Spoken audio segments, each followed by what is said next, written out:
ca réew Mali ab convoi civil te ay militaire yu dëkk ci réew Mali ak ay mercenaires yu Wagner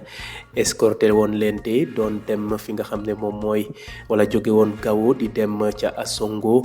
nekk ca bëj ganaaru réew ma convoi boobee nag lañu song ba lu tollook fanweeri nit ak ñaar ñàkk nañ seen bakkan ginnaaw bu nga xamee ne ab communiqué génnee nañ ko te fësal ni mel attaque boobu nag dafa amee ca wetu village bu ñuy wax Kobe digganteem ak Gao nekk ci fanweer ak juróomi kilomètre ca barrière ba nga xam ne ay groupe d'autodéfense ñoo ko fa tegoon ay nit de yore ay nganaay daal di génn ca wet ga ca yoon ga daal di sokki nag jëmale ca ña nga xam ne ñoo yoroon convoi yooyee te nag ràññatle wuñ ca civil ak militaire ba tax na nag lu tollook nit ñu bëri jot nañ ñàkk seen bakkan ay civil ak ay militaire juróomi camion nag jot nañ ko taal yàq ko ka xam ne ni mel bokk na ci ñoo doon dawal camion yooyee ya des nag ca camion yi daal jot nañu dëpp jotuñu nag jëm fa ñu doon dem. jóge fi nga xam ne nag moom mooy goxub Sahel googe dem ca Moyen-Orient armée bu réewum Israël di Chahal daal dina jóge démb ci dimanche gi ca fa ñu occupé woon di corridoru Netzarim ab yoon la moo nga xam ne moo xaajale bande de Gaza ci ñaari ab pàcc ginnaaw bu ñu amalee accord cessez-le-feu si diggante Hamas ak ñi nga xam ne ñoom ñooy waa Israël nag jot nañu nag libéré bërëb boobee ba tax na nag palestiniens yi dinañu mën a daal di dem ak dikk ci fi nga xam ne mooy bëj ganaaru bande de Gaza. premier ministre bu réewum Israël di Benjamin Netanyahu kontaan na lool ci kàddu yi nga xam ne njiitu réewum États-Unis di Donald Trump daal dina ko yëkkati ci bés yi weesu waxoon ne daal la jëm nag ci yilif bande de Gaza moom dina ko teg loxo dàq ñi nga xam ne ñooy palestiniens ya ginnaaw bu kàddu yooyu jibee nag Égypte de wax na ne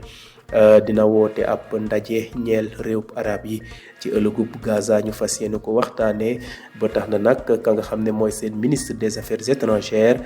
démb ci bésub dimanche gi daal dina jël avion dem fi nga xam ne mooy Washington ngir amal waxtaan ak kii di Donald Trump. jeexalee xibaaru bitim réew yi ca fa nga xam ne mooy pays du Cèdre di Liban ñoom nag ginnaaw bu ñu toogee lu tollook ñaari at te amuñu ab gouvernement ñoom te dal nañ samp gouvernement bu bees lu tollook juróomi jigéen bokk nañ ci gouvernement boobee ak ay kilifa ki ci mel ni Gassam Salémé nekkoon ancien émissaire bu organisation des Nations Unies ca Liban te ca Libye moom nag bokk na ci ñi nga xam ne ñoo bokk ci gouvernement boobee mission gouvernement ba daal mooy dina fexe daal ba ñu xool accords yi nga xam ne moom la ñu signé woon ak waa FMI fexe daal ba dëggal seen bopp ba élection législative yi nga xam ne bëgg nañ ko mu am ci atum 2026 mu daal di ñoŋ premier ministre bu réewum Liban boobee nag wax na ne daal gouvernement jàmm lay doon fexe daal ba la nga xam ne mooy taxawatu askan ba ñu daal di ko taxawee ba mu mat sëkk kàddu yu dee la yëkkati ginnaaw bu ñu sampee gouvernement ba mu daal di amal discours ca télévision nationale bu réewum Liban. Au Mali, un convoi civil escorté par des militaires et des mercenaires russes du groupe Wagner a été visé par des hommes armés sur la route qui relie Gao à Asango dans le nord du pays. Vendredi 7 février, l'attaque a fait au moins 32 morts selon un bilan provisoire communiqué par des sources locales. L'attaque dont il a été victime s'est produite près du village de Kobe, à 35 km de Gao, sur une barrière gardée par des membres d'un groupe local d'autodéfense. Des hommes armés ont surgi des deux côtés de la route, ouvrant le feu sur le convoi sans faire de distinction, alors que les combats ont fait de nombreuses victimes civiles et militaires. 5 camions ont également été détruits, rapporte un transporteur. Les autres véhicules ont pu rebrousser chemin.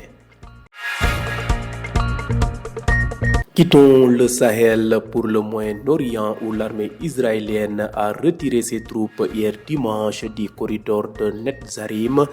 qui coupe en deux la bande de Gaza dans le cadre de l'accord de cessez-le-feu avec le Hamas. Les Palestiniens peuvent de nouveau se déplacer entre le nord et le sud de la bande de Gaza. Le premier ministre israélien Benjamin Netanyahou s'est félicité du plan de Donald Trump consistant à prendre le contrôle de la bande de Gaza et à déplacer les Palestiniens. L'Égypte a annoncé la tenue d'un sommet des pays arabes sur l'avenir de Gaza. Son chef de la diplomatie s'est envolé dimanche pour Washington. Grosse rapide survol de l'actualité internationale au pays des Cèdres. Après plus de 2 ans de gouvernance intérimaire, le Liban a de nouveau un gouvernement. Il est composé notamment de 5 femmes et de personnalités comme Gassam Salamé, ancien émissaire de l'ONU en Libye. Sa mission sera de revoir les accords, notamment celui avec le FMI, et de préparer des élections législatives prévues en 2026. Le premier ministre libanais a dit espérer que son nouveau gouvernement serait un gouvernement de réforme et de salut dans une déclaration télévisée quelques instants après la formation de son cabinet.